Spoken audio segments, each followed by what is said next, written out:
Pura-pura lumpuh. Episode 18. Pelangi setelah datangnya badai. Karya Via Raya. Sorry. Sumpah gue shock banget. Gak nyangka aja sama sikap Pak Irsyad sama lo. Sahut Anggi pelan sambil menengok ke kanan dan ke kiri. Iya, tapi biasa aja kali, gak usah gitu banget, sanggah Prita. Tapi lo serius kan gak lagi bohongin gue?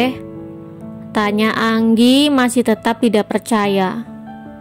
Ya ampun Anggi, sejak kapan sih gue pernah bohong sama lo?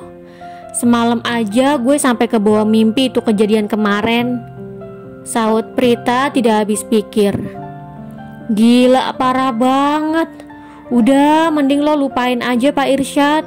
Lo fokus aja jadi istri yang baik buat Om Firas, kata Anggi bersemangat.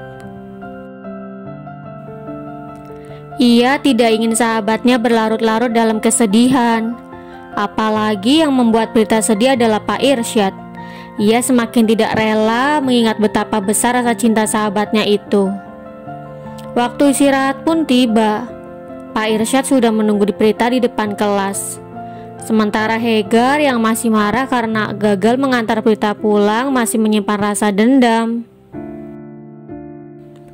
Selama hampir 3 tahun gagal dan kemarin adalah hari pertama Prita menerima ajakannya, justru dibuat gagal oleh Pak Irsyad. Bapak ngapain di sini? Tanya Hegar menyelidik. Gak ngapa-ngapain, udah sana kamu ke kantin. Kenapa malah ke kelas orang? Usir Pak Irsyad. Saya mau ke kantin bareng Prita.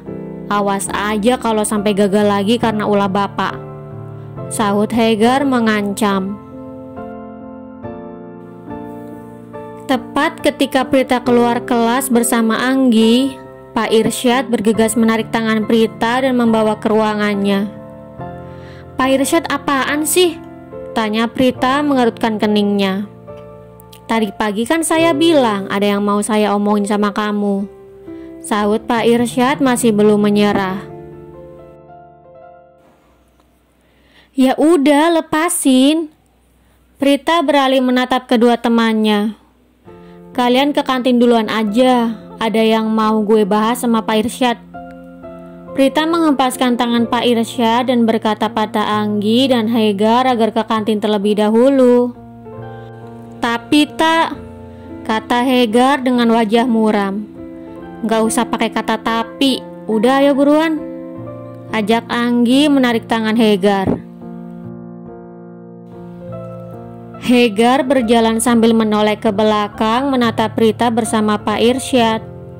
Ia benar-benar merasa kecewa melihat Prita lebih memilih ikut bersama Pak Irsyad daripada memilih ikut bersamanya. Ayo, ajak Pak Irsyad menarik tangan Prita. Prita mengernyitkan dahinya bingung. Ia tidak habis pikir dengan sikap Pak Irsyad. Raut wajahnya tidak terlihat ada rasa bersalah setelah kejadian kemarin.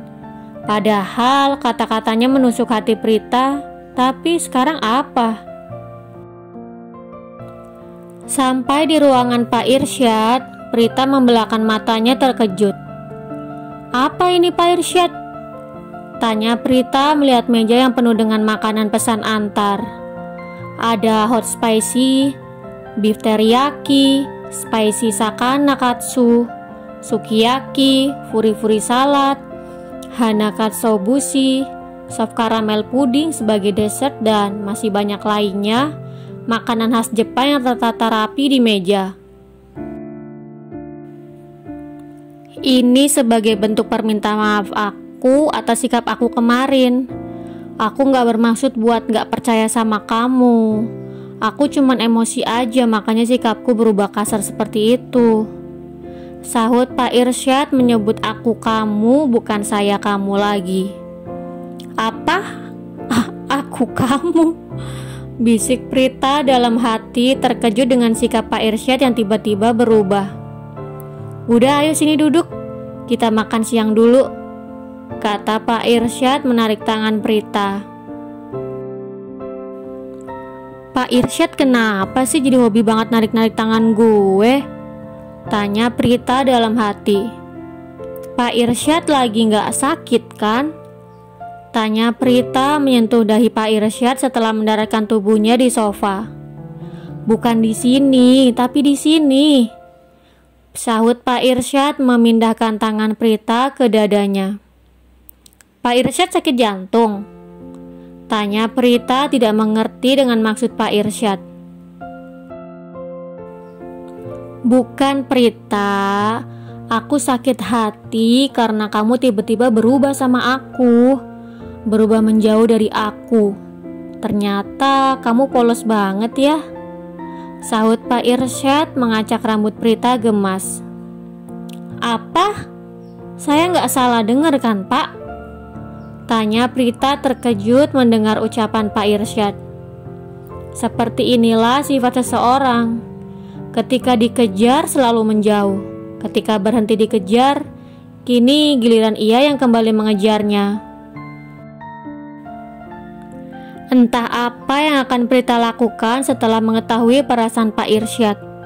Akankah ia kembali luluh dan melanjutkan perasaannya yang kini berbalas? Ataukah melanjutkan rencananya untuk melupakan Pak Irsyad dan berusaha menjadi istri yang baik bagi Firas? Ya enggak dong, aku sadar tidak seharusnya aku menahan perasaan aku ke kamu. Hanya karena merasa tidak pantas jadi seorang guru menyukai muridnya, bahkan sampai menjalin hubungan dengan muridnya, sahut Pak Irsyad mengutarakan perasaannya. Prita membuka mata dan mulutnya lebar-lebar.